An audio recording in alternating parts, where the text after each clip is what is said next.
છત્રપતિ શિવાજીના જન્મ નિમિત્તે અમે આજે રેલીનું આયોજન રાખ્યું છે।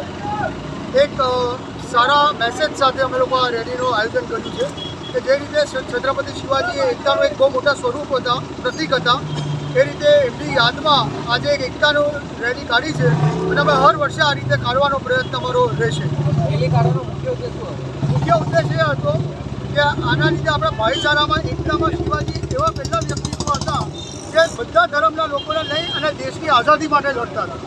એટલે બધા એક થઈ અને સાથે રહી અને દેશની જે બહારના લોકો છે, અંદરના યુદ્ધ બંધ કરી અને બહારના લોકો સામે કઈ રીતે એકતાથી લડવું, એ અમારો ઉદ્દેશ છે અને એ ઉદ્દેશ સાથે આ રેલીમાં કોણ જોડાયું? અનેક લોકો, અનેક યુથ જોડાયું છે અને અનેક વિસ્તારોમાંથી, બધા અલગ અલગ વિસ્તારોમાંથી મિત્રો આવ્યા છે, યુવાનો આવ્યા છે અને રાષ્ટ્રીય નિર્માણ સેનાના નામ હેઠળ અને એમના બેનર હેઠળ અમે આ રેલીનું આયોજન કર્યું છે। રૂટ કયો રેલીનો મુખ્ય રૂટ અહીંયાથી ચાલુ કરી વેજલપુર બાજુથી થઈ, જુવાપુરાથી થઈ અને એનું એન્ડ આવશે શ્યામા 4 રસ્તા। અનિલ દાફડા, રાષ્ટ્રીય નિર્માણ સેના ગુજરાત રાજ્ય ઉપપ્રમુખની જવાબદારી નિભાવું છું।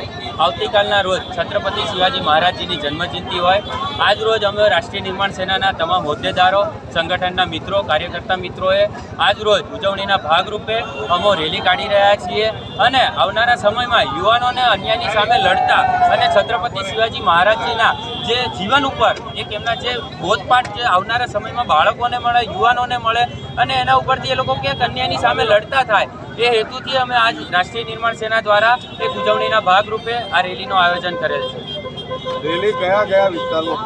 રેલી અત્યારે અમે પાલડી વિસ્તારથી ચાલુ કરીએ છીએ, વાસણા વિસ્તાર થઈ, જુવાપુરા થઈ, વેજલપુર થઈ અને અમે શ્યામલ સુધી જવાના છીએ। શ્યામલ આ રેલી સ્વરૂપે મુખ્ય ઉદ્દેશ શું છે? રેલી સ્વરૂપે નીકળી એક યુવાનોમાં એક નવી ઉર્જા સાથે એક સંગઠનમાં નવા વધારો થાય અને આવનારા સમયમાં પણ જાહેર જનતાને જ્યાં જ્યાં તકલીફ પડે છે, જ્યાં જ્યાં કોર્પોરેશન હોય, રાજ્ય સરકાર હોય કે જ્યાં જ્યાં એ લોકોને તકલીફો પડી રહી છે, એ લોકોને ન્યાયની દ્રષ્ટિએ એ લોકો વલખા મારી રહ્યા છે, સરકારી બાબુઓ ધ્યાન નથી આપી રહ્યા હોતા, તો આ એક નવી ઉર્જા સાથે આગામી સમયમાં એક સંગઠન સાથે રેલી સ્વરૂપે આયોજન કર્યું છે, નીકળીએ છીએ અને આવનારા સમયમાં પણ જ્યાં જ્યાં તકલીફ પડશે રાષ્ટ્રીય નિર્માણ સેના જાહેર જનતાની સાથે છે, સંગઠનની સાથે।